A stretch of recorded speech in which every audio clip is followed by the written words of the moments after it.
കുറെ വട്ടം സൂസൈഡ് ചെയ്യാൻ നോക്കിയിട്ടുണ്ട് എൻ്റെ ലൈഫിൽ, കുറെ വട്ടം. കാരണം എന്നെ കൊണ്ട് പറ്റണില്ലായിരുന്നു. എനിക്കൊരു റിലേഷൻഷിപ്പ് മുന്നേ ഉണ്ടായിരുന്നു. ആ ഒരു റിലേഷൻഷിപ്പ് ബ്രേക്കപ്പ് ആയപ്പോഴത്തേനും ഞാൻ കോമയിലായിട്ടുണ്ടായിരുന്നു. വീട്ടിലിങ്ങനെ നടക്കുമ്പോൾ കസിൻസും ഫാമിലീസും അടുത്തുള്ളവരൊക്കെ വന്നിട്ട് ഇങ്ങനെ പറയും, തന്തേൻ്റെ അല്ലേ മോള്, തന്തേനെ പോലെ തന്നെ ആയിപ്പോയി, നിനക്ക് അല്ല സൂസൈഡ് ചെയ്തുകൂടെ എൻ്റെ മുഖത്ത് നോക്കി ചോദിച്ചിട്ടുണ്ട്. നീ പോയി നിന്റെ തന്തേൻ്റെ അടുത്ത് പറയാൻ പറഞ്ഞു. അപ്പൊ എനിക്കൊന്നും പറയാനുണ്ടായിരുന്നില്ല. എന്നിട്ട് ആള് ജസ്റ്റ് അപ്പൊ തന്നെ ടൈപ്പ് ചെയ്ത്, അയ്യോ നിനക്ക് വിളിക്കാൻ വേണ്ടിട്ട് പേരിനൊരു തന്തയില്ലല്ലോ എന്ന് പറഞ്ഞിട്ട് ആള് അതിനെ തിരിച്ചിട്ടു. ശരിക്കും പറഞ്ഞാൽ എനിക്ക് ഇല്ലാത്ത അസുഖങ്ങൾ ഇപ്പൊ ഇല്ല. ശരിക്കും പറഞ്ഞാല് കുറെ അസുഖങ്ങളുണ്ട് എനിക്ക്. അച്ഛനെന്ന് നമുക്ക് പേര് കൊണ്ട് മാത്രമേ ഉള്ളൂ. ആ ഒരാളുടെ സാന്നിധ്യം ഇന്നേ വരെ എനിക്ക് കിട്ടിയിട്ടുണ്ടായിരുന്നു. ഞാൻ ഇവരെ ഞങ്ങളെ കൊണ്ടുവിടാൻ വേണ്ടിയിട്ട് ഇങ്ങനെ പോയപ്പോഴത്തേനും ഞാൻ കാണുന്ന ഒരു കാഴ്ചയാണ്, എൻ്റെ അച്ഛൻ്റെ ദേഹത്ത് ഒരു ഡ്രസ്സോ കാര്യങ്ങളോ ഒന്നുമില്ല. ആള് ഫുള്ള് നഗ്നനായിട്ട് തെണ്ടുവാ കുടിക്കാൻ വേണ്ടിയിട്ട്. എനിക്ക് ആ ഒരു കാഴ്ച എപ്പോഴും മറക്കാൻ പറ്റില്ല. എനിക്കത് ആലോചിക്കുമ്പോൾ തന്നെ ഞങ്ങൾക്ക് എല്ലാം ഉണ്ടായിരുന്നായിരുന്നു, പൈസയ്ക്ക് പൈസ എല്ലാം ഉണ്ടായിരുന്ന വീടും കാര്യങ്ങളൊക്കെ. അച്ഛനെല്ലാം നശിപ്പിച്ചു. അപ്പൊ ഇങ്ങനെ കട്ടൻ ഇങ്ങനെ വിരിച്ചോണ്ടിരുന്നപ്പോഴത്തേനും സ്റ്റൂളിലാണ് അമ്മ കയറി ഞങ്ങുന്നത്. അച്ഛൻ വെള്ളം അടിച്ചിട്ട് വന്നിട്ട് കോടയിലെടുത്തിട്ട് ആ സ്റ്റൂള് വെട്ടിക്കളഞ്ഞു. അമ്മ മേലേന്ന് വന്ന് താഴേക്ക് വീണിട്ട് അമ്മേന്റെ വയറ്റിണ്ടായിരുന്ന കുട്ടി മരിച്ചുപോയി. ഇവര് ഡെയിലി വരുമ്പോ ഇവരിത് പറഞ്ഞ് കളിയാക്കും എന്നെ. ഇന്നലെ കണ്ടില്ല നിന്റെ അച്ഛന്റെ കോലം, നിന്റെ അച്ഛൻ അങ്ങനെ ആവും, നിന്നെ ഇനി ഇതുപോലെ നാട്ടുകാരിട്ട് ഇങ്ങനെ കാണിക്കുമെന്നൊക്കെ പറഞ്ഞിട്ട് എന്നെ ഇങ്ങനെ കുറെ കളിയാക്കുന്നുണ്ട്. പിന്നെ അച്ഛൻ ഡെയിലി വീട്ടില് ഓരോരുത്തരെ കൊണ്ടുവരും. ആമ്പിള്ളേരൊക്കെ കൊണ്ടുവന്നിട്ട് അമ്മേനെ കാണിച്ചിട്ട് പറയും എന്താണ് ചെയ്തോന്ന് പറയും. ഞാനിട്ട് അച്ഛനെ ഇങ്ങനെ രൂപം കണ്ടിട്ട് അച്ഛൻ എന്തിനാ അങ്ങനെയൊക്കെ പണ്ട് ചെയ്ത്, അതുകൊണ്ടല്ലേ ഇപ്പൊ ഞാനിങ്ങനെ അനുഭവിക്കണേ എന്നൊക്കെ പറഞ്ഞാൽ കുറെ കാര്യങ്ങൾ. കാരണം ഞാൻ സ്കൂളിൽ പഠിച്ചോണ്ടിരുന്ന ടൈമിൽ എന്നെ അച്ഛൻ വിളിച്ചോണ്ട് പോയി. എന്നെ വിളിച്ചോണ്ട് പോകുന്നത് ആൾക്ക് കുടിക്കാൻ പൈസയില്ല. ഷാപ്പിൽ കൊണ്ടിരുത്തിയിട്ട് അടുത്ത ഓണറിൻ്റെ അടുത്ത് പറഞ്ഞിട്ട് ഇതെൻ്റെ കുട്ടിയാണ്, ഇവരെ നിങ്ങളെ എടുത്തോണ്ട് എനിക്ക് കുടിക്കാൻ മദ്യം തരണമെന്ന് പറഞ്ഞു. അവർക്ക് എൻ്റെ എല്ലാ അവസ്ഥകളും അറിയാം. ഞാൻ എങ്ങനെ വന്നു, എങ്ങനെയായിരുന്നു എൻ്റെ ജീവിതം എന്നൊക്കെ അറിയാമായിരുന്നു. എന്നിട്ട് ആ ഒരു വാക്കാണ്, എനിക്ക് പേരിനൊരു തന്തയില്ലല്ലോ. എന്നെ അറിയുന്നവര് വരെ എൻ്റെ അടുത്ത് പറയും. എൻ്റെ പേഴ്സണൽ കാര്യങ്ങൾ അറിയില്ല, ഇവരുടെ അടുത്ത് പറഞ്ഞിട്ടുണ്ട്. ഞങ്ങൾ റിലേഷൻഷിപ്പ് ആയിട്ട് പോസ്റ്റ് ഒക്കെ ഇട്ട ടൈമിൽ പറയണ്ടേ എനിക്ക് ആളെ പറ്റി അറിയില്ല, അവൾ അങ്ങനെ നടന്ന ആളാ, അവൾ ഇങ്ങനെ നടന്ന ആളാന്നൊക്കെ എൻ്റെ അടുത്ത് പറഞ്ഞിട്ടുണ്ട്.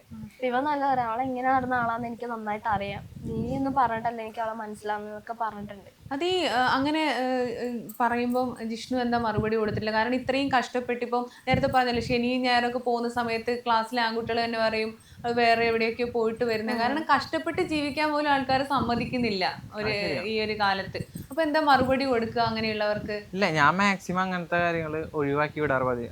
അവരെ മൈൻഡ് ചെയ്യില്ല. പിന്നെ ഇപ്പൊ അങ്ങനെ എന്തെങ്കിലും പറഞ്ഞാൽ തന്നെ അവളുടെ കാര്യം എനിക്ക് അറിയാന്ന് പറയും.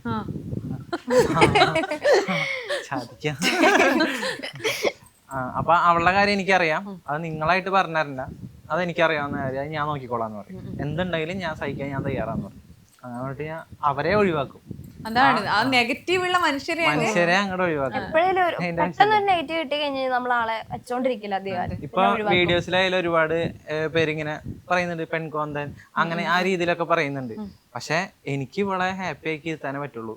കാരണം ഇവളുടെ എന്താ പറയാ, ഇപ്പൊ വയ്യായ പറഞ്ഞല്ലോ, അതിപ്പോ ഒരു ടെൻഷനോ ഓവറായിട്ടുള്ള ഡിപ്രഷനോ എൻ്റെ ഒന്നും ഒരു കെയറിങ് ഒന്നും ഇല്ലെങ്കിൽ ഇവള് പോവും. ഇവള് ആ ഒരു ഇതിക്ക് പോകും, ഹാപ്പിനെസ് അങ്ങ് പോകും. ഞാൻ കുറെ വട്ടം സൂസൈഡ് ചെയ്യാൻ നോക്കിയിട്ടുണ്ട് എൻ്റെ ലൈഫില്, കുറെ വട്ടം. കാരണം എന്നെ കൊണ്ട് പറ്റണില്ലായിരുന്നു. വീട്ടിലിങ്ങനെ നടക്കുമ്പോൾ കസിൻസും ഫാമിലീസും അടുത്തുള്ളവരൊക്കെ വന്നിട്ട് ഇങ്ങനെ പറയും, എന്ത് കാര്യമുണ്ട്, തന്തേൻ്റെ അല്ലേ മോള്, തന്തേനെ പോലെ തന്നെ ആയിപ്പോയി, നിനക്ക് അല്ല സൂസൈഡ് ചെയ്തുകൂടെ എൻ്റെ മുഖത്ത് നോക്കി ചോദിച്ചിട്ടുണ്ട്. കാരണം അത്രയ്ക്ക് എൻ്റെ അമ്മ അത്ര ബുദ്ധിമുട്ടുണ്ടെന്ന് അവർക്ക് മനസ്സിലായിട്ട് ഞാൻ കുഞ്ഞാ, എനിക്ക് ഒന്നും അറിയില്ല.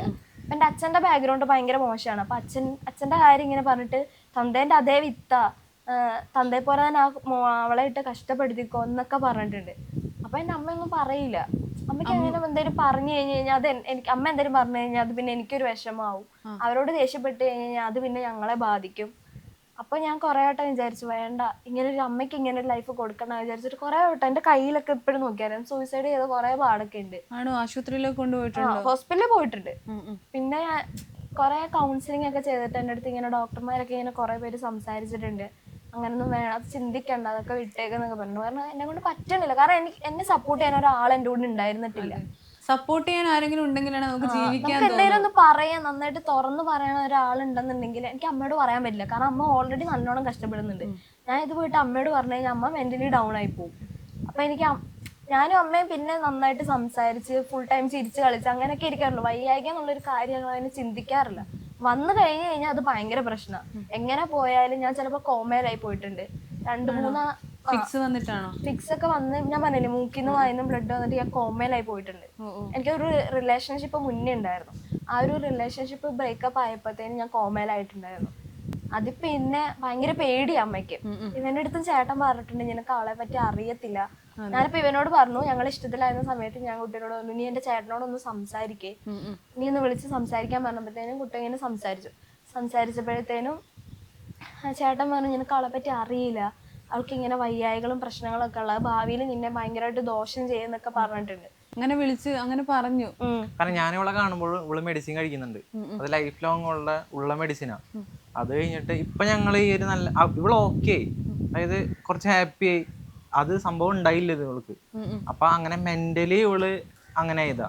അപ്പൊ ഇപ്പൊ കുറച്ച് ഹാപ്പി ഒക്കെ ആയി. ഇപ്പൊ ഇവളുടെ ECG എടുത്തപ്പോ ചെറിയൊരു വേരിയേഷൻ, അത് അത്ര എമർജൻസി കേസ് അല്ല. ആ ഒരു ഇത് മാത്രമേ ഉള്ളൂ. ഇപ്പൊ മെഡിസിൻ ഇപ്പൊ ഇനി ഉപയോഗിക്കണ്ടെന്ന് പറഞ്ഞു. സന്തോഷമാണ് വേണ്ടത് അല്ലെ. മെന്റൽ ഹെൽത്ത് ഇല്ലാത്തത് കൊണ്ട് കൂടിയാണ് പെട്ടെന്ന് തളർന്നു പോകുന്നത്. കാരണം ഇവൾക്ക് ലൈഫ് ലോങ് മെഡിസിൻ ഉണ്ടായതാ. ആ മെഡിസിൻ ഇപ്പൊ എനിക്ക് ഭയങ്കരമായിട്ട് ദോഷം ചെയ്തോണ്ടിരിക്കും. എനിക്ക് ഭയങ്കര മറവിയാ. ഞാൻ ഇപ്പൊ എവിടെയെങ്കിലും എന്തെങ്കിലും ഒരു സാധനം ഇപ്പൊ പുറത്തു പോകാൻ നിൽക്കുന്നു, ജസ്റ്റ് ത്രെഡ് ചെയ്യാൻ പോകുന്നതായിരിക്കും. പക്ഷെ ഞാൻ അവിടെ എത്തുമ്പോഴത്തേ ഞാൻ മറന്നു ഞാൻ എന്തിനാ വന്നേന്ന്. ഇപ്പൊ ഞാൻ കുറിച്ചിടും കുറെ കാര്യങ്ങൾ, ഇന്നത് കാര്യങ്ങൾ ചെയ്യണം. ഡയറി ഇപ്പൊ ഞാൻ ഡയറി എഴുതി തുടങ്ങി, എനിക്ക് ഇങ്ങനെ ചെയ്യണം. ഇപ്പൊ ഭയങ്കര മറവിയാ. ഭയങ്കര വെച്ചാൽ എനിക്ക് ഭയങ്കര മറവിയായി ഇപ്പൊ. കാരണം ആ ഒരു മെഡിസിൻ ഞാൻ പറഞ്ഞില്ലേ, എപ്റ്റോയിൻ എന്ന് പറയുന്ന ഗുളികയായിരുന്നു. അത് ശരിക്കും പ്രായമുള്ള ആൾക്കാർക്ക് കൊടുക്കുന്നതാ. അപ്പൊ അതേ ഉണ്ടായിരുന്നുള്ളൂ എനിക്ക് തരാൻ വേണ്ടിട്ട്. അപ്പൊ ഡോക്ടർ പറഞ്ഞു കുറച്ച് നാൾ കഴിയുമ്പോൾ ഇത് സ്റ്റോപ്പ് ചെയ്യണം, ഇല്ലെങ്കിൽ ഇതുപോലെ ഭയങ്കരമായിട്ട് മറവി ഉണ്ടാവും എന്ന് പറഞ്ഞു. പക്ഷെ എനിക്ക് സ്റ്റോപ്പ് ചെയ്യാൻ പറ്റിയിട്ടേ ഉണ്ട്. സ്റ്റോപ്പ് ചെയ്ത് കഴിഞ്ഞാൽ വയ്യാണ്ടാവും. അങ്ങനെ അത് ഞാൻ ഒരു 3 വർഷം കണ്ടിന്യൂ ചെയ്താ മരുന്ന്. അത് പക്ഷെ ഇപ്പൊ എനിക്ക് ഭയങ്കര ബുദ്ധിമുട്ടാണ്. അതിന്റെ സൈഡ് എഫക്ട് ഇപ്പോഴാണ് വന്നത്. ശരിക്കും പറഞ്ഞാൽ എനിക്ക് ഇല്ലാത്ത അസുഖങ്ങൾ ഇപ്പൊ ഇല്ല. ശരിക്കും പറഞ്ഞാല് കൊറേ അസുഖങ്ങളുണ്ട് എനിക്ക്. സത്യം പറഞ്ഞാ എന്താ പറയാ 2K കിട്ടല്ലേ. ശരിക്കും 2K കിട്ടിലേക്ക് ഇത്രയും വലിയ വേദനകൾ സഹിച്ച് വന്നവരൊക്കെ ആരും ഉണ്ടാവില്ല എന്ന് എനിക്ക് തോന്നുന്നു. സത്യം പറഞ്ഞാ എനിക്ക് ഭയങ്കര റെസ്പെക്ട് തോന്നി. ഇപ്പൊ രേവതിയോട് നമ്മൾ ഈ വീഡിയോ കാണുന്നതല്ലേ ഉള്ളൂ. അപ്പൊ നമ്മൾ ഈ ആൾക്കാർ പറയും പെട്ടെന്ന് ഇങ്ങനെ നമുക്ക് കൂടെ നമ്മളെല്ലാം അനുഭവിച്ചാലും നമുക്കെല്ലാം അതിന് തരണം ചെയ്ത് ചിരിച്ചുകൊണ്ട് മുന്നോട്ട് പോകണം എന്നൊക്കെ പറയും. പക്ഷെ നമ്മുടെ സാഹചര്യങ്ങൾ ഉണ്ടല്ലോ, നമുക്ക് മരിക്കാൻ തോന്നുക, വേറെ പണിയില്ലേ മരിക്കാൻ പോകുന്നതൊക്കെ പറഞ്ഞ് ചെറിയ കാര്യത്തിന് മരിക്കുന്നവരൊക്കെ ഉണ്ട്. പക്ഷെ ഇത് അത്രയും വേദന അനുഭവിച്ചപ്പോൾ നമുക്ക് നമ്മുടെ ലൈഫ് മതി എന്ന് തോന്നിയ ഒരു നിമിഷം ഉണ്ടല്ലോ. അങ്ങനെ വേറെ ഒന്നും ചിന്തിച്ചിട്ടുണ്ടായിരുന്നല്ലേ ഈ ആത്മഹത്യയൊക്കെ ചെയ്യാൻ? ഞാൻ അപ്പൊ ചിന്തിക്കുന്നതെന്ന് വെച്ചാല് എനിക്കൊരാളില്ലല്ലോ, എന്റെ അമ്മേ ഉള്ളൂ. പക്ഷെ ഇപ്പൊ എല്ലാരും പറയാം നമുക്ക് അമ്മയെക്കാൾ വേറൊരാള് വേണ്ടല്ലോ. പക്ഷെ എന്റെ ആ ഒരു സിറ്റുവേഷനിൽ എനിക്ക് എന്റെ അമ്മേനെ എനിക്ക് ഡൗൺ ആക്കാൻ പറ്റില്ല. എന്റെ വായിന്നും കൂടെ അതെന്തെങ്കിലും കേട്ട് കഴിഞ്ഞ് കഴിഞ്ഞാൽ എന്റെ അമ്മ പിന്നെ ഇല്ലാണ്ടായി പോകും. ഓൾറെഡി ആൾക്ക് ഭയങ്കര പ്രോബ്ലം കാര്യങ്ങളൊക്കെ ഉള്ള, അച്ഛന്റെ ഒരു ഇഷ്യൂവും കാര്യങ്ങളൊക്കെ ആയിട്ട്. അച്ഛൻ എവിടെയായിരുന്നു? അച്ഛനെന്ന് നമുക്ക് പേര് കൊണ്ട് മാത്രമേ ഉള്ളൂ. ആ ഒരാളുടെ സാന്നിധ്യം ഇന്നേ വരെ എനിക്ക് കിട്ടിയിട്ടുണ്ടായിരുന്നു. ഞാൻ പറഞ്ഞില്ലേ എനിക്ക് അച്ഛനും അമ്മയും ഉള്ള കുട്ടികളെ ഇങ്ങനെയൊക്കെ കാണുമ്പോൾ തന്നെ ഭയങ്കര സങ്കടമാണ്. ഞാൻ പ്രസവിച്ച് കുറച്ച് കഴിഞ്ഞപ്പോൾ തന്നെ അച്ഛനും അമ്മയും തമ്മിൽ ഭയങ്കര പ്രശ്നങ്ങളായി. ആള് ഭയങ്കരമായിട്ട് വെള്ളമടിക്കുമായിരുന്നു അച്ഛൻ. എന്റെ വീടെന്ന് പറഞ്ഞാല് ചാണകം മെഴുകിയ ഒരു വീടാ. അപ്പം ആള് അത്യാവശ്യം ആളുടെ ഒരു ബാക്ക്ഗ്രൗണ്ട് നോക്കുകയാണെങ്കിൽ ആൾ അത്യാവശ്യം നല്ലോണം ക്യാഷും കാര്യങ്ങളൊക്കെ ഉണ്ടായിരുന്നതാണ്. ഞങ്ങൾക്ക് എല്ലാം ഉണ്ടായിരുന്നായിരുന്നു, പൈസക്ക് പൈസ എല്ലാം ഉണ്ടായിരുന്ന വീടും കാര്യങ്ങളൊക്കെ. അച്ഛനെല്ലാം നശിപ്പിച്ചു. വെള്ളം അടിച്ചിട്ടാണ് കുടിച്ച് കാശ് കളയാൻ വേണ്ടിട്ടൊക്കെ കളഞ്ഞു. എന്നിട്ട് അമ്മേനെ ഒരുപാട് ഉപദ്രവിച്ചിട്ടുണ്ട്. ഞങ്ങൾക്ക് വേറൊരു കുട്ടി ഉണ്ടായിരുന്നു. ആളെ അമ്മ പ്രഗ്നന്റ് ആയിരുന്ന സമയത്ത് അമ്മ ഇങ്ങനെ കട്ടൻ ഇങ്ങനെ വിരിച്ചോണ്ടിരിക്കുക, ചാണകം മെഴുകിയ വീട്. അപ്പൊ ഒറ്റൊരു ഹാള് മാത്രമേ ഉള്ളൂ, ഇതിലെല്ലാം നടന്നു പോകുന്നത്. അപ്പൊ ഇങ്ങനെ കട്ടൻ ഇങ്ങനെ വിരിച്ചോണ്ടിരുന്നപ്പോഴത്തേനും സ്റ്റൂളിലാണ് അമ്മ കയറി നിൽക്കുന്നത്. അച്ഛൻ വെള്ളം അടിച്ചിട്ട് വന്നിട്ട് കോടയിലെടുത്താൽ ആ സ്റ്റൂള് വെട്ടിക്കളഞ്ഞു കാല്. അമ്മ മേലേന്ന് വന്ന് താഴേക്ക് വീണിട്ട് അമ്മേന്റെ വയറ്റിലുണ്ടായിരുന്ന കുട്ടി മരിച്ചുപോയി. ആണോ? എത്ര മാസം? എനിക്ക് ഓർമ്മയില്ല. ചെറിയ കുട്ടി, ആൾക്ക് അത്യാവശ്യം വയറത്യാവശ്യം ഉണ്ടായിരുന്നു അന്ന്. അപ്പൊ ഞാനന്ന് എനിക്ക് ഓർമ്മയില്ല എനിക്ക് എത്ര ഏജാണ്. എനിക്ക് ഇപ്പോഴത് ഓർമ്മയുണ്ട് ആ ഒരു സിറ്റുവേഷൻ. അപ്പൊ എന്റെ ചേട്ടന് അച്ഛനെ കുറെ ഉപദ്രവിച്ചു, അങ്ങനെ നാട്ടുകാരൊക്കെ ഒന്ന് പറഞ്ഞു വിട്ടു. പിന്നെ അത് കഴിഞ്ഞപ്പോഴത്തേനും അമ്മ ഭയങ്കര ഡൗൺ ആയിരുന്നു. അമ്മയ്ക്ക് ആരും ഉണ്ടായിരുന്നില്ല. അമ്മ ഒറ്റയ്ക്കാ വളർന്നു വന്നത്, എന്നെ പോലെ തന്നെ. അമ്മ അത്രയും സ്ട്രഗിൾ ചെയ്തിട്ട് നിങ്ങളെ വളർത്തിയത്? ഉറപ്പായിട്ടും. അമ്മ നമ്മളൊരു ഉദാഹരണം സുജാത എന്ന് പറഞ്ഞ സിനിമയില്, അതില് സുജാത തന്നെ ആയിരുന്നു എന്റെ അമ്മ. കാരണം ഇഷ്ടം പോലെ വീട്ടുകളിൽ അമ്മ വർക്കിന് പോയിട്ടുണ്ട്. ഒരു ദിവസം അമ്മ എത്ര വീട്ടിൽ പോകാൻ പറ്റും അത്രയും വീട്ടിൽ പോവായിരുന്നു. എന്നിട്ട് അച്ഛൻ കാരണം അമ്മയ്ക്ക് ഒരുപാട് ബുദ്ധിമുട്ടുകളൊക്കെ ഉണ്ടായി. ഞാനപ്പം എനിക്ക് ഈ ഒരു അനുഭവം ഒരിക്കലും മറക്കാൻ പറ്റത്തില്ല. അമ്മ ജോലിയുടെ വീട്ടിൽ ഞാൻ എപ്പോഴും അമ്മേൻ്റെ കൂടെ ഇങ്ങനെ പോകും, അമ്മേനെ സഹായിക്കാൻ വേണ്ടിയിട്ട്. കാരണം അമ്മയ്ക്കും വയ്യായികയൊക്കെ ഉണ്ടായിരുന്നു, കെയർ ചെയ്യാനൊന്നും പറ്റാണ്ട്. അമ്മയുടെ പ്രഗ്നൻസി ടൈമിൽ ചേട്ടനെ പ്രസവിച്ച് കഴിഞ്ഞിട്ട് അമ്മ 6 മണിക്ക് പോയിട്ടുണ്ടായിരുന്നു. അങ്ങനെ കുറേ പ്രശ്നങ്ങളൊക്കെ ഉണ്ടായിട്ടുണ്ട്. അപ്പം ഞങ്ങളിങ്ങനെ ആ വീട്ടിലിങ്ങനെ പോയി വർക്ക് കഴിഞ്ഞപ്പോഴത്തെ ഒരുങ്ങി ഇങ്ങനെ റെഡി ആയിരിക്കാം. അപ്പം അവിടെ തന്നെ ഒരാള്, ആ ആള് വന്നിട്ട് എന്നെ ഇങ്ങനെ കളിയാക്കും. നീ എൻ്റെ തന്തേനെ പോലെ തന്നെ ആവുള്ളൂ, അല്ലെ നീ എൻ്റെ അമ്മേനെ പോലെ തന്നെ ആവുള്ളൂ, നീ ഒന്നും എവിടെ എത്താൻ പോകണമെന്ന് പറഞ്ഞിട്ട് ഇവര് കളിയാക്കുമായിരുന്നു. ഇവർ ഞങ്ങളെ കൊണ്ടുവിടാൻ വേണ്ടിയിട്ട് ഇങ്ങനെ പോയപ്പോഴത്തേനും ഞാൻ കാണുന്ന ഒരു കാഴ്ചയാണ്, എൻ്റെ അച്ഛൻ്റെ ദേഹത്ത് ഒരു ഡ്രസ്സോ കാര്യങ്ങളോ ഒന്നുമില്ല, ആള് ഫുള്ള് നഗ്നനായിട്ട് തെണ്ടുവാ കുടിക്കാൻ വേണ്ടിയിട്ട്. എനിക്ക് ആ ഒരു കാഴ്ച ഇപ്പോഴും മറക്കാൻ പറ്റില്ല. എനിക്കത് ആലോചിക്കുമ്പോൾ തന്നെ ഭയങ്കര പ്രശ്നം. ഞാൻ ആൾക്ക് വേണ്ടിയിട്ട് ഇന്ന് വരെ കരഞ്ഞിട്ടില്ല എൻ്റെ ലൈഫിൽ.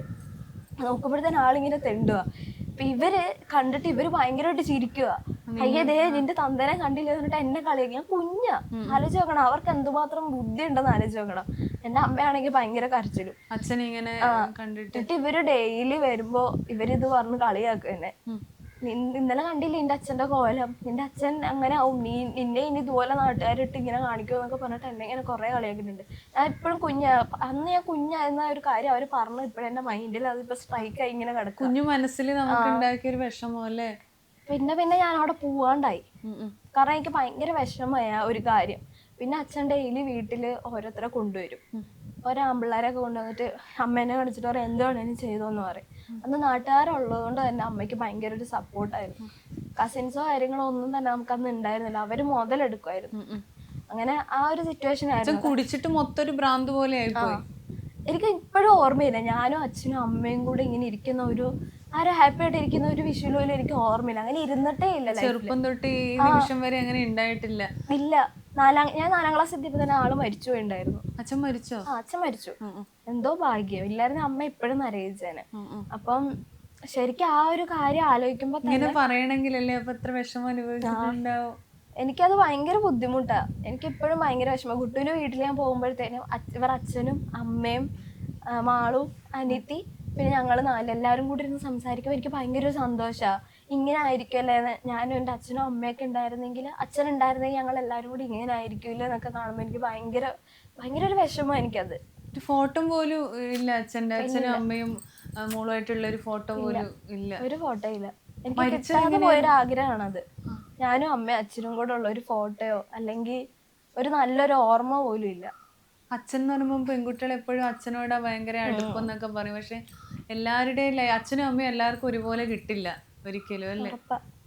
എനിക്ക് ആ ഒരു ഭാഗ്യം ഉണ്ടായിരുന്നില്ല. എൻ്റെ ഏറ്റവും വലിയൊരു ആഗ്രഹം എന്ന് വെച്ചാൽ ഇപ്പം മദ്യപാനം നിർത്തണമെന്നുള്ള. കാരണം അത് കാരണം തകർന്നു പോയത് ഞങ്ങളുടെ കുടുംബം, ഇപ്പോഴും തകർന്നുകൊണ്ടിരിക്കുക. അതെ. അപ്പം അത് ആ ഒരു കാര്യം നടക്കായിരുന്നെങ്കിൽ, ആ ഒരു കാര്യം ഇല്ലായിരുന്നെങ്കിൽ എൻ്റെ അച്ഛനിപ്പോൾ എൻ്റെ കൂടെ ഉണ്ടായിരുന്നേനെ, നല്ലൊരു അച്ഛനായിട്ട് എനിക്ക് ഉണ്ടായിരുന്നേനെ. പിന്നെ ഞാൻ പറഞ്ഞില്ല അച്ഛൻ വേണ്ടിയിട്ട് കരഞ്ഞിട്ടില്ലാന്ന്. ഒരു വട്ടം ഞാൻ കരഞ്ഞു.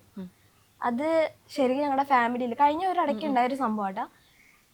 ഞങ്ങളുടെ ഒരു കസിന്, അപ്പം ആളുടെ വൈഫിന് വേണ്ടിയിട്ട് ഞാൻ ഡ്രസ്സൊക്കെ പണ്ടൊക്കെ കൊടുക്കുമായിരുന്നു. അപ്പോൾ ആൾക്ക് ഞാനിങ്ങനെ ഡ്രസ്സും കാര്യങ്ങളൊക്കെ കൊടുക്കുമായിരുന്നു കേട്ടോ. കൊടുത്തപ്പം കുറച്ച് കഴിഞ്ഞപ്പോൾ ഞാനിങ്ങനെ കുറച്ച് നാൾ കഴിഞ്ഞപ്പോഴത്തേനും പിന്നെ ഞാൻ ഡ്രസ്സ് അങ്ങനെ കൊടുക്കാന്ന് വെച്ചാൽ ഇല്ലായിരുന്നു. അപ്പം ഞാനിങ്ങനെ എൻ്റെ കയ്യിൽ കുറേ ഡ്രസ്സൊക്കെ ഉണ്ടെന്ന് പറഞ്ഞിട്ട് ഞാനിങ്ങനെ വീഡിയോ ഇൻസ്റ്റയിൽ പോസ്റ്റ് ആക്കിയ ടൈമിൽ ആള് വന്നിട്ട് കമന്റ് ചെയ്തു, ആളുടെ ഹസ്ബൻഡ് വന്നിട്ട് കമന്റ് ചെയ്തു, നീ അവള് ചോദിച്ചപ്പോൾ ഡ്രസ്സ് ഇല്ല എന്നല്ലേ പറഞ്ഞത് എന്ന് പറഞ്ഞു. അപ്പൊ ഞാൻ അവളുടെ അടുത്ത് പറഞ്ഞത് എടി ആ ഡ്രസ്സ് എടുക്കാൻ ഞാൻ മറന്നുപോയി. കാരണം മറന്നുപോയി, ഞാനിപ്പോൾ നാട്ടിൽ പോയപ്പോഴത്തേനും അവൾക്ക് ആ ഡ്രസ്സ് എടുത്തോണ്ട് കൊടുക്കാൻ വേണ്ടിയിട്ട് മറന്നുപോയി. കാരണം എൻ്റെ കയ്യിൽ ഉണ്ടായിരുന്നില്ല, ആ ഒരു ഡ്രസ്സ് എൻ്റെ വേറെ ഫ്രണ്ടിൻ്റെ കയ്യിലായിരുന്നു. അപ്പൊ ഞാൻ മറന്നു പോയതാണ്. ഞാൻ അവളുടെ അടുത്ത് ഓൾറെഡി പറഞ്ഞപ്പോൾ കുഴപ്പമില്ല എന്നൊക്കെ പറഞ്ഞു. എന്നിട്ട് ആ ഒരു വീഡിയോ ഇട്ടപ്പോഴത്തേനും ആള് വന്നിട്ട് കമന്റ് ചെയ്തു, നീ എന്നോട് ചോദിച്ചപ്പോഴത്തേന് നീ അവൾക്ക് ഡ്രസ്സ് കൊടുത്തില്ലല്ലോ, പിന്നല്ലേ നീ ഇവർക്ക് കൊടുക്കണേ, ഇവള് ഭയങ്കര ഫ്രോഡാന്നൊക്കെ പറഞ്ഞിട്ട് കസിനാണ് ആള് വന്നിട്ട് ഇങ്ങനെ കമന്റ് ഇട്ടോണ്ടിരിക്കുക. അപ്പൊ ഞാൻ കമന്റ് ഡിലീറ്റ് ചെയ്തിട്ട് ഞാൻ ആൾക്ക് പോയി പേഴ്സണലി മെസ്സേജ് ഇട്ടു. ഞാൻ അവളുടെ അടുത്ത് ഓൾറെഡി ആ കാര്യം പറഞ്ഞിട്ടുണ്ട്, ഇനി എന്തിനാ ഇങ്ങനെ പ്രശ്നം ഉണ്ടാക്കണേ എന്നുള്ള രീതിക്ക് സംസാരിച്ചു. അപ്പോഴത്തേനും ആള് എൻ്റെ അടുത്ത് നീ പോടി എന്നൊക്കെ പറഞ്ഞിട്ട് എന്നെ കുറെ തെറിയൊക്കെ പറഞ്ഞിട്ടാ. എന്നിട്ട് ഞാൻ പറഞ്ഞു, എന്നെ എന്തോ തെറി പറയുമ്പോൾ ഞാൻ പറഞ്ഞു നീ പോയി വേറെ ആരെങ്കിലും വിളിക്കുന്നു പറഞ്ഞു, നീ പോയി നിന്റെ അച്ഛൻ്റെ അടുത്ത് പോയി പറയാൻ പറഞ്ഞു. ആളപ്പോഴത്തേനും എൻ്റെ അടുത്ത് പറയണം, അയ്യോ നിനക്ക് അല്ല എൻ്റെ അടുത്ത് പറഞ്ഞു നീ പോയി നിന്റെ തന്തേൻ്റെ അടുത്ത് പറയാൻ പറഞ്ഞു. അപ്പൊ എനിക്കൊന്നും പറയാനുണ്ടായിരുന്നില്ല. എന്നിട്ട് ആള് ജസ്റ്റ് അപ്പൊ തന്നെ ടൈപ്പ് ചെയ്തു, അയ്യോ നിനക്ക് വിളിക്കാൻ വേണ്ടിയിട്ട് പേരിനൊരു തന്തയില്ലല്ലോ എന്ന് പറഞ്ഞിട്ട് ആള് അതിനെ തിരിച്ചിട്ടു. അതെനിക്ക് ഭയങ്കര വിഷമമായി. ഞാൻ ഇന്നേരം കരഞ്ഞിട്ടില്ല. ഞാൻ ഒറ്റയ്ക്ക് ഇരുന്നിട്ട് ഞാൻ ഇങ്ങനെ സംസാരിക്കും, അച്ഛനുണ്ട് എന്നുള്ള ഒരു രീതിക്ക് ഞാൻ പണ്ടോട്ട് അങ്ങനെ തന്നെ സ്കൂൾ വിട്ടൊക്കെ വരുമ്പോൾ ഞാൻ ഒറ്റയ്ക്ക് സംസാരിച്ചുകൊണ്ട് വരും. ഞാനിപ്പോൾ ഇങ്ങനെ ഇത് സംസാരിക്കുന്നില്ലേ, ഈ ഒരു കാര്യമൊക്കെ ഞാൻ പണ്ട് റിയലൈസേഷൻ ചെയ്തിട്ടുണ്ട്. ഞാൻ എൻ്റെ കാര്യങ്ങൾ, എൻ്റെ അനുഭവങ്ങളൊക്കെ ഞാൻ ഇതുപോലെ ഒരു മീഡിയയിൽ വന്ന് പറയും. സത്യം കിട്ടും, എൻ്റെ അമ്മ സത്യമായിട്ട് ഞാൻ ഇങ്ങനെയൊക്കെ റിയലൈസേഷൻ ചെയ്തിട്ടുണ്ട് പണ്ട്. ഒറ്റയ്ക്ക് ഇങ്ങനെ ഇത് സംസാരിച്ചിട്ടുണ്ട്, ഇങ്ങനെ ചോദിക്കുന്നു, ഞാൻ ഇങ്ങനെ എൻ്റെ അവസ്ഥകൾ പറയുന്നു എന്നുള്ളതൊക്കെ. ഞാൻ അന്ന് രാത്രി എനിക്ക് ഉറങ്ങാൻ പറ്റില്ല, അന്ന് കുട്ടി ഉണ്ടായിരുന്നില്ല. കാരണം ഞാൻ രാവിലെയും രാത്രിയും കിടന്ന് ഓടായിരുന്നു. അപ്പൊ ഞാൻ കരഞ്ഞതൊക്കെ ഭയങ്കരമായിട്ട് വിഷമിച്ചെന്ന് അറിഞ്ഞു കഴിഞ്ഞാൽ ആൾക്ക് ഭയങ്കര ബുദ്ധിമുട്ടാന്ന് ഓടാനും പറ്റില്ല. അപ്പൊ ഞാൻ അതുവരെ സന്തോഷിച്ച് എങ്ങനെയൊക്കെ പിടിച്ചിരുന്നു. എന്നെ കൊണ്ട് പറ്റുന്നേ ഉണ്ടായിരുന്നില്ല. ഞാനതിട്ട് ഭയങ്കരമായിട്ട് കരഞ്ഞു. അയ്യോ, എനിക്കൊരു അച്ഛൻ ഉണ്ടായിരുന്നെങ്കിൽ അവൻ എന്നെ അങ്ങനെ പറയില്ലല്ലോ, കാരണം എന്റെ എല്ലാ അവസ്ഥകളും അവർക്ക് അറിയാവുന്ന. എന്നിട്ട് നമ്മളെ വേദനിപ്പിച്ചു, കുത്തി നോക്കി മനഃപൂർവ്വം അങ്ങനെ പറഞ്ഞു. ഞാൻ വിലക്കി. ഇനി വീട്ടുകാരുടെ കസിൻസ് ഒരു വിളിയും വേണ്ട വിലക്കി. കാരണം ഇവളിപ്പോ ഞാൻ ഹാപ്പി ആയിട്ട് കൊണ്ടെടുക്കണത് ഇവളുടെ സിറ്റുവേഷൻ അറിഞ്ഞിട്ടാ. അപ്പൊ അതിന്റെ ഇടയിൽ വന്ന് ഇങ്ങനെ പറയുമ്പോ ഇവള് വീണ്ടും പഴയ ഒരു ഇതിലേക്ക് പോകും. ഞാനിപ്പോ ജോലിക്ക് പോകുന്നുണ്ട്, ഞാൻ ചിലപ്പോ വല്ല കളമശ്ശേരി ഇടപ്പള്ളി ആയിരിക്കും. ഇവൾക്ക് പെട്ടെന്ന് ഇവിടെ എന്തെങ്കിലും ഇങ്ങനെ പറഞ്ഞ എന്തെങ്കിലും ഇവിടെ പറ്റി കഴിഞ്ഞാൽ എനിക്ക് ഓടി എത്താൻ പറ്റില്ല. പെട്ടെന്ന് മെന്റലി എന്തെങ്കിലും പ്രശ്നം വന്ന് ഫിക്സ് എങ്ങാണ്ട് വന്ന് ആരും ഇല്ലാണ്ടായി പോയല്ലേ. എനിക്കത് ഭയങ്കര ഒരു ട്രോമയാണ്. ഞാൻ കുറെ കരഞ്ഞു, അന്നൊരു ദിവസം ഫുള്ള് കരഞ്ഞു. അവൻ എന്തിനാ അങ്ങനെ എന്നെ പറഞ്ഞേ, എനിക്ക് അച്ഛൻ ഉണ്ടായിരുന്നെങ്കിൽ അവൻ എന്നെ അങ്ങനെ പറയാം. ഞാൻ എന്നിട്ട് അച്ഛനെ ഇങ്ങനെ രൂപം കണ്ടിട്ട് അച്ഛൻ എന്തിനാ അങ്ങനെയൊക്കെ പണ്ട് ചെയ്ത്, അതുകൊണ്ടല്ലേ ഇപ്പം ഞാനിങ്ങനെ അനുഭവിക്കണേ എന്നൊക്കെ പറഞ്ഞാൽ കുറേ കരഞ്ഞു. കാരണം അവർക്ക് എൻ്റെ എല്ലാ അവസ്ഥകളും അറിയാം, ഞാൻ എങ്ങനെ വന്നു, എങ്ങനെയായിരുന്നു എൻ്റെ ജീവിതം എന്നൊക്കെ അറിയാമായിരുന്നു. എന്നിട്ട് ആ ഒരു വാക്കാണ്, എനിക്ക് പേരിനൊരു തന്തയില്ലല്ലോ എന്ന്. അതെനിക്ക് ഭയങ്കര വിഷമമായി. അറിഞ്ഞു വെച്ചുകൊണ്ട് അതും കസിനാണ്. അവള് പണ്ട് ഭയങ്കരമായിട്ട് കമ്പനി അടിച്ചൊക്കെ നടന്ന ആളാ. അത് അങ്ങനെ പറഞ്ഞപ്പോ എനിക്കിപ്പോഴും, ഞാൻ ഇതുവരെ മിണ്ടിയിട്ടില്ല ആളുമായിട്ട്, ഇനി മിണ്ടേയില്ല. കാരണം എന്നെ കൊണ്ട് പറ്റണില്ല. ഒഴിവാക്കി കഴിഞ്ഞു കഴിഞ്ഞാൽ അത് ഭയങ്കര പ്രശ്നം. കാരണം ഒരാളെ മെന്റലി തകർത്ത് കഴിഞ്ഞില്ല. അത് ഫാമിലിനെയൊക്കെ പിടിച്ച് അങ്ങനെ പറയാന്ന് പറഞ്ഞു കഴിഞ്ഞാൽ അത് ഭയങ്കര ഇതാണ്. കരയുണ്ട്. ഇപ്പം ജിഷ്ണു ഉണ്ടല്ലോ എല്ലാത്തിനും കൂടെ. അത് ദൈവം അനുഗ്രഹിച്ച് തന്നെയാന്ന് വിചാരിക്കുക. അച്ഛൻ മരണപ്പെട്ടപ്പോ എന്തെങ്കിലും അസുഖം അങ്ങാണ്ട് വന്നിട്ടായിരുന്നു? അന്നേരം ഉണ്ടായിരുന്നോ? ഇല്ല. ഇനി 4ാം ക്ലാസ്സിൽ ഹോസ്റ്റലിൽ പഠിച്ചുകൊണ്ടിരുന്നപ്പോഴാ അച്ഛൻ മരിച്ചു. അടക്കവും കാര്യങ്ങളെല്ലാം കഴിഞ്ഞപ്പോൾ ആള് റോഡിൽ കിടന്ന, ഡ്രസ്സൊന്നും ഉണ്ടായിരുന്നില്ല. പെട്ടെന്ന് ആൾക്ക് മഞ്ഞപ്പിത്തം കൂടി റോഡിൽ കിടന്ന് തന്നെ മരിച്ചു. അപ്പൊ അമ്മേനെ ഇങ്ങനെ അവിടുത്തെ ആൾക്കാരെ വിളിച്ച് അറിയിച്ചു. അങ്ങനെ ബോഡി കൊണ്ടുപോകായിരുന്നു. ആള് ചെയ്തതിനുള്ള ബലം ആൾക്ക് തന്നെ കിട്ടി. മദ്യപാനം തകർത്ത ഒരു ജീവിതമാണ് നിങ്ങളും അതോടൊപ്പം തന്നെ ഇല്ലാണ്ടായി പോയി. അപ്പം അമ്മ എന്നെ ഓണത്തിന് വിളിക്കാം. നമ്മളെല്ലാം ഓണം ക്രിസ്മസിനൊക്കെ അവിടെ നിന്ന് ഹോസ്റ്റലിൽ നിന്ന് പിള്ളേരെ കൊണ്ടുപോകും. അപ്പോൾ ഓണത്തിന് എന്നെ വിളിക്കാൻ വന്നപ്പോൾ അമ്മേൻ്റെ മുഖമൊക്കെ ഭയങ്കരമായിട്ട് വിഷമിച്ച് ഇങ്ങനെ ഇരിക്കാൻ. ഞാൻ ചോദിച്ചാൽ എന്താ അമ്മ എന്താ പറ്റിയെന്ന് വെച്ചിട്ടേന്ന് പറഞ്ഞു. ഞാൻ പറയണ കേട്ടിട്ട് മോനെ വിഷമിക്കരുതെന്ന് പറഞ്ഞു. ഞാൻ പറഞ്ഞില്ല പറയുമെന്ന് പറഞ്ഞു. അപ്പം എനിക്കൊരു ഡൗട്ട് ഇങ്ങനെ ഉണ്ടായിരുന്നു. കാരണം പിള്ളേർ ഞാൻ ഡെയിലി പത്രം വാങ്ങിക്കുമ്പോൾ എൻ്റെ പത്രം ഒന്നും തരുന്നുണ്ടായില്ല. പത്രം ഇന്ന് വാങ്ങിക്കണ്ട, പിന്നെ ഒരു ദിവസം വായിക്കാന്നൊക്കെ പറഞ്ഞിട്ട് ഇതാക്കിയിട്ട് വാങ്ങിയിട്ടൊക്കെ പോയി. എൻ്റെ പിറ്റേ ദിവസമാണ് നാട്ടിൽ പോകാൻ വേണ്ടിയിട്ട് ഇങ്ങനെ റെഡി ആയിരിക്കുന്നത്. അപ്പോൾ അമ്മ ഇങ്ങനെ വന്നിട്ട് പറഞ്ഞു, അച്ഛൻ മരിച്ചുപോയി, അച്ഛന് മഞ്ഞപ്പിത്തം വന്നിട്ട് ഇങ്ങനെ റോഡിൽ കിടന്നാ മരിച്ചേ. ഞാൻ അത്രേ ഉള്ളൂ, അതിനിപ്പോൾ എന്താ പ്രശ്നം, അമ്മയ്ക്കിപ്പോൾ സമാധാനം സന്തോഷം, ഇനി ജീവിച്ചുകൂടെ എന്ന് ചോദിച്ചു. അങ്ങനെ ഞാൻ ചോദിച്ചു, ഞാൻ 4ാം ക്ലാസ്സിൽ പഠിക്കാന്ന്, 4ാം ക്ലാസ്സിന്റെ ഓണത്തിന്റെ അവധിക്ക് പോവാണ്. അപ്പൊ അമ്മ പറഞ്ഞു എനിക്ക് വിഷമമില്ല. ഞാൻ ചോദിച്ചു എന്തിനാ വിഷമിക്കുക, നമുക്ക് അങ്ങനെ ഒരാളുണ്ടെങ്കിൽ നമ്മുടെ കൂടെ ഉണ്ടെങ്കിലല്ലേ വിഷമിക്കാം. ഒന്നുമില്ല, അച്ഛന്റെ ഒരു കെയറോ കാര്യങ്ങളോ ഒന്നുമില്ല. പിന്നെ എന്തിനാ അമ്മയ്ക്കും അങ്ങനെ ആകെ കൂടെ ഒരു ഇത് കിട്ടിയത് തന്നെ ഞാൻ ഉണ്ടായി എന്നുള്ളൊരു ഇതല്ലാണ്ട് അവര് തമ്മിൽ ഒരു ഇതും ഞാൻ കണ്ടിട്ടില്ല. അപ്പൊ അമ്മയ്ക്ക് ഞാൻ പറഞ്ഞത്, അമ്മ ഭയങ്കര കരച്ചിലായിരുന്നു. അമ്മയ്ക്ക് അങ്ങനെയാണ്, അമ്മേനെ ആരൊക്കെ എന്തെങ്കിലും കൊന്നു കളഞ്ഞാൽ അമ്മ ആ ആളുടെ അടുത്ത് തന്നെ വീണ്ടും പോയി സംസാരിക്കും. അങ്ങനെ ഒരു ആളാണ് ആള്. അപ്പൊ ഇങ്ങനെ എൻ്റെ അടുത്ത് പറഞ്ഞു. പിന്നെ എൻ്റെ അടുത്ത് പറഞ്ഞു നമുക്ക് കാണാൻ പോയാലോ എന്ന് ചോദിച്ചു. ഞാൻ പറഞ്ഞു എനിക്ക് വരാൻ താല്പര്യം ഇല്ല, വേണ്ട, വീട്ടിൽ പോവാന്ന് പറഞ്ഞു. പിന്നെ പോയിണ്ടായില്ല. അച്ഛനെ കണ്ടിട്ടില്ല മരിച്ചപ്പോഴും. മരിച്ച അടക്കം എല്ലാം കഴിഞ്ഞ് 1 മാസം കഴിഞ്ഞപ്പോഴാണ് ഈ ഓണത്തിന്റെ അവധിക്ക് വരുന്നത്. എല്ലാം കഴിഞ്ഞിട്ടാണ് അമ്മേൻ്റെ അടുത്ത് പറഞ്ഞത്. ഹോസ്റ്റലിൽ വിളിച്ച് പറഞ്ഞിട്ടുണ്ടായിരുന്നു അവളുടെ അച്ഛൻ ഇങ്ങനെ മരിച്ചു എന്ന് പറഞ്ഞപ്പോഴത്തേനും അടുത്ത സാറ് പറഞ്ഞു അറിയിക്കേണ്ടെന്ന് പറഞ്ഞു. അവരുടെ അടുത്ത് എന്റെ കാര്യങ്ങളൊക്കെ പറഞ്ഞിട്ടുണ്ടായിരുന്നു. പറഞ്ഞു അറിയിക്കേണ്ടെന്ന് പറഞ്ഞു. അപ്പൊ അമ്മ കണ്ടായിരുന്നോ മരിച്ചിട്ട് അച്ഛനെ കാണാൻ പോയിണ്ടായിരുന്നു? അപ്പൊ അമ്മക്ക് എന്തൊക്കെ പറഞ്ഞാലും അമ്മയുടെ ഉള്ളിൽ ഒരു സ്നേഹം ഉണ്ടാവില്ല, ഭർത്താവാണ് എന്നുള്ള. പിന്നെ കുട്ടികളുടെ അച്ഛനാണ്, ചേട്ടനും ഇല്ലേ, രണ്ടുപേരുടെ അച്ഛനാണ്. അപ്പൊ അമ്മ ഇങ്ങനെ ഡ്രസ്സൊന്നും ഇല്ലാതെ അച്ഛൻ മരിച്ചു എന്നൊക്കെ പറഞ്ഞാൽ അമ്മക്കത് ഭയങ്കര വിഷമം. അമ്മ എപ്പോഴെങ്കിലും പിന്നീടും അത് ഓർത്ത് പറഞ്ഞ് കരഞ്ഞിട്ടൊക്കെ ഉണ്ടോ? ഇല്ല, ഇപ്പൊ ഞങ്ങളിങ്ങനെ സംസാരിക്കും. ഇപ്പൊ ഞാനിങ്ങനെ അച്ഛൻ്റെ ഒരു കേസും കാര്യങ്ങളൊക്കെ പറയുമ്പോൾ അമ്മ ഇങ്ങനെ പയ്യായിട്ട് ചിരിക്കാറുണ്ട്. പിന്നെ അച്ഛനെ ജയിലിലൊക്കെ ആക്കുമ്പോഴത്തേനും ഞങ്ങൾ പണ്ട് അഭിനയിച്ച് കാണിക്കുമായിരുന്നു, ഞാനും അമ്മയും കൂടെ. അച്ഛനിങ്ങനെ പോലീസിലൊക്കെ പിടിച്ചോണ്ട് പോകും. പിടിച്ചോണ്ട് പോകുമ്പോൾ അമ്മ തന്നെയാണ് പോയി ഇറക്കാറ്. അമ്മ കരഞ്ഞ് വിളിച്ച് സാറേ വിടണം എന്നൊക്കെ പറഞ്ഞ് കാലിലൊക്കെ പിടിച്ച് കെഞ്ചിയിട്ടൊക്കെ വിട്ടിട്ടുണ്ട്. അമ്മ എപ്പോഴും പിടിച്ചോണ്ട് പോയി കഴിഞ്ഞ് കഴിഞ്ഞാൽ അപ്പം തന്നെ പോയിട്ട് ആളെ എങ്ങനെയെങ്കിലുമൊക്കെ ഇറക്കിയിട്ട് വരും. ഞാൻ സ്കൂളിൽ പഠിച്ചുകൊണ്ടിരുന്ന ടൈമിൽ എന്നെ അച്ഛൻ വിളിച്ചോണ്ട് പോയി. എന്നെ വിളിച്ചോണ്ട് പോകുന്നത് ആൾക്ക് കുടിക്കാൻ പൈസ ഇല്ല, ഷാപ്പിൽ കൊണ്ടിരുത്തിയിട്ട് അടുത്ത ഓണറിൻ്റെ അടുത്ത് പറഞ്ഞിട്ട് ഇതെൻ്റെ കുട്ടിയാണ്, ഇവരെ നിങ്ങളെ എടുത്തോണ്ട് എനിക്ക് കുടിക്കാൻ മദ്യം തരണമെന്ന് പറഞ്ഞു.